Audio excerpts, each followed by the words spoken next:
কেউ কি আছেন? জি বসেন। কি লাগবে স্যার? আমি ভাত খামু। এনের মেনু কার্ড আপনি দেখেন। মানে আমি তো বেশি লেখাপড়া জানি না, আমি যেই সাদা ভাত খাবো। সাদা ভাত আছে না? হ্যাঁ আছে। এক প্লেট ভাতের দাম কত? 20 টাকা। আপনি এক কাম করেন, আমারে আপনি এই যে হাফ প্লেট 10 টাকার দেন। এভাবে তো হয় না। দেন, আমার কাছে তো অত টাকা নেই। আচ্ছা ভাতের সাথে আর কি দিব? মুরগির মাংস আছে 100 টাকা, খাসির মাংস আছে 160 টাকা, তারপর রুই মাছ আছে 90 টাকা। কি দিব? আচ্ছা, ওই যে 10 টাকা 20 টাকার মধ্যে কিছু নাই? আছে তো, ভর্তা আছে, আলু ভর্তা 20 টাকা। আপনি এক কাম করেন, আপনি আমারে মানে অর্ধেক আলু ভর্তা দেন, মানে 10 টাকার।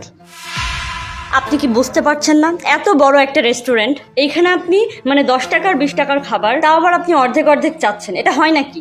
ম্যাডাম, এই যে আমার কাছে মাত্র 20 টাকা আছে, 20 টাকার মধ্যে 10 টাকার হাফ ভাত আর 10 টাকার হাফ আলু ভর্তা দেন। দেন দেন ম্যাডাম। লোকটা মনে হয় আসলেই অনেক অসহায়, মাত্র 20 টাকা নিয়ে সে ভাত খেতে এসেছে। এরকম কত মানুষ আছে যারা একবেলা ঠিক মতো খেতেও পারে না। এভাবে না হয় না, বাইরে একটা ছোট হোটেলে গেলেই তো পারতেন। দেখছি আমি। এই শোনো, জি ম্যাম। এখানে আসো, কাছে আসো। তুমি তাকে মুরগির মাংস দিয়ে ভাত দাও, যদি সে জিজ্ঞেস করে বলবে এটা ফ্রি।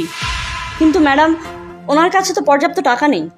আমি তোমাকে যেটা বলেছি সেটা করো, এখন যাও। জি ম্যাম, গো। দিচ্ছি।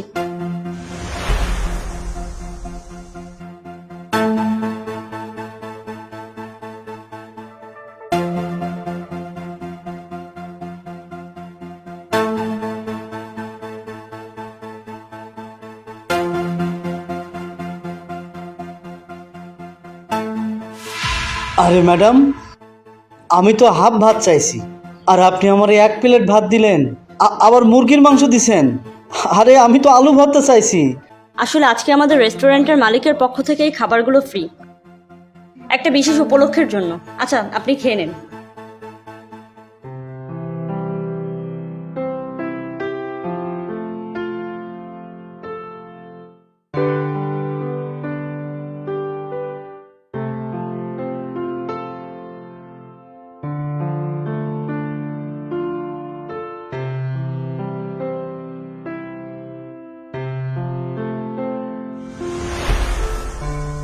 এই যে ম্যাডাম, 20 টাকা, আমার বিলে 20 টাকা হয়েছে। শুনুন, আপনার এই টাকাটা দিতে হবে না। মানে টাকা লাগবে না কেন? আমার কাছে তো 20 টাকা ছিল, এই জন্য অর্ধেক ভাত